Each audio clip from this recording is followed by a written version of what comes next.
Bonjour et bienvenue dans ce premier épisode de lecture critique d'articles. Le principe est simple. Chaque semaine, nous extrayons du New England un tableau, une figure, un point de méthodologie que nous commentons en quelques diapositives. Voici donc le premier épisode. Dans cette étude, 112 patients avec un accident vasculaire cérébral ischémique critique ont été randomisés pour recevoir un traitement conventionnel ou une hémicraniectomie de décompression.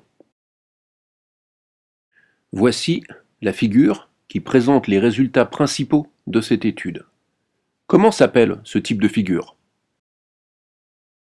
Vous disposez de quelques secondes de réflexion, mais vous pouvez allonger ce délai en interrompant la diffusion de la vidéo. Il s'agit d'une courbe de survie, dite courbe de Kaplan-Meier. Le meilleur moyen d'interpréter ce genre de courbe est d'en comprendre la construction. Celle-ci est en fait extrêmement simple. Chaque fois qu'un événement survient, ici un décès, le pourcentage de patients survivants est recalculé et indiqué sur la courbe. Il y a donc évidemment 100% de patients vivants à T0, puis un pourcentage progressivement décroissant. Ainsi, cette courbe permet de connaître le taux de survie dans le groupe contrôle et dans le groupe de patients traités par craniectomie. Quels sont ces taux de mortalité? Pour le savoir, il suffit de se reporter à l'axe désordonné.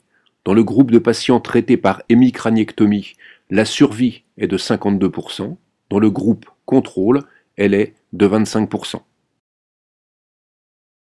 Cette étude permet aussi de se faire une idée de la répartition de ces événements au cours du temps.